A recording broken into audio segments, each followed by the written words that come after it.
ഇവിടെ മഴ വന്നു, വീട്ടിൽ പോകണില്ലേ? പോണം. എന്തടേ ഒരു സങ്കടം? വീട്ടിലോരോ പ്രശ്നങ്ങളാണ്. ജോലി രസാ എന്താ? ഇത്ര നാൾ ജോലി ഇല്ലെന്നും പറഞ്ഞുകൊണ്ടായിരുന്നു. അവസാനം വല്ലവൻ്റെ കൈയും കാലും പിടിച്ചൊരു ജോലി കണ്ടെത്തിക്കൊണ്ട് വന്നപ്പം ദുരഭിമാനം. അത് തന്നെ നിങ്ങളെ എൻ്റെയൊക്കെ വീട്ടിൽ പ്രശ്നം. അത് തന്നെ. എന്ത് കാര്യം? എന്ത്?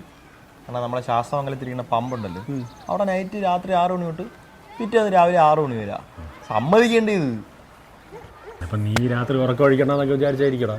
കാരണം എനിക്ക് ഉറക്കം ഒഴിക്കണതിന് ഒരു കുഴപ്പമില്ല. ഞാനും നിങ്ങളൊക്കെ പണ്ട് ഫിഫ വേൾഡ് കപ്പ് ഇരുന്ന് എത്ര നാളിരുന്ന് കണ്ടിട്ടുണ്ട്.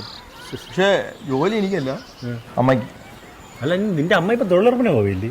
എൻ്റെ പൊന്നാണ്, അത് 4:30 മണി വരെ ഉള്ളൂ.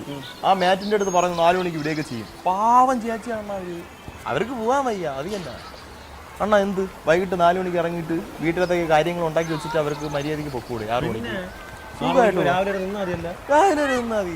8,000 രൂപ സാലറി ഉണ്ട്. ചുമ്മാ ഇട്ടോ 8,000 രൂപ. നിങ്ങൾക്ക് ചുമ്മാ 8,000 ഉണ്ട്.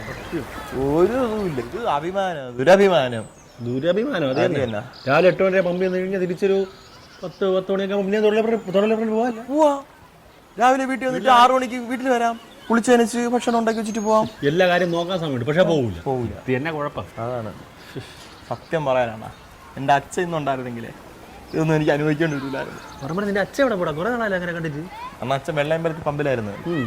ആ പൈസ തികവില്ലല്ലോ, 8,000 രൂപ തികയും. അങ്ങനെ രാത്രി മണലൂറ്റാൻ പോയി പോലീസ് പിടിച്ചിപ്പോ പൂജപ്പുര സബ് ജയിലിൽ. അയ്യോ, നീ കാണാൻ പോയാ?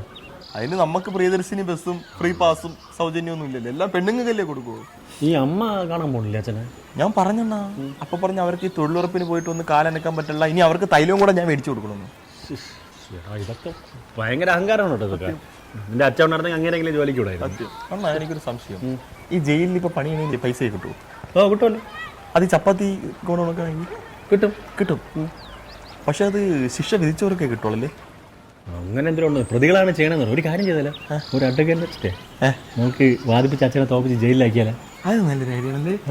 അതാകുമ്പോൾ അച്ഛൻ അമ്മയിൽ നിന്ന് മനസ്സമാധാനം ഉണ്ട്. അച്ഛൻ അവിടെ സ്വസ്ഥമായിട്ട് ജോലി കിട്ടും, നമുക്ക് വരുമാനം കിട്ടും. അവിടുത്തെ വരുമാനം കിട്ടും. അത് കൊള്ളാലണ്ണാ. അണ്ണാ, നിങ്ങളെ കൂട്ടിക്കിടന്ന പട്ടി എന്ത് ചെയ്തണ്ണാ? അത് അച്ഛൻ വിറ്റ്. അതെന്ത്? രാത്രി എന്തായാലും ഞാൻ അഴിച്ചിരിക്കുകയല്ലേ, അതാ ഇനി അതിനും കൂടെ ഫുഡ് കൊടുത്ത് പൈസ എല്ലായിടത്തും ഇതൊക്കെ തന്നെയല്ലേ.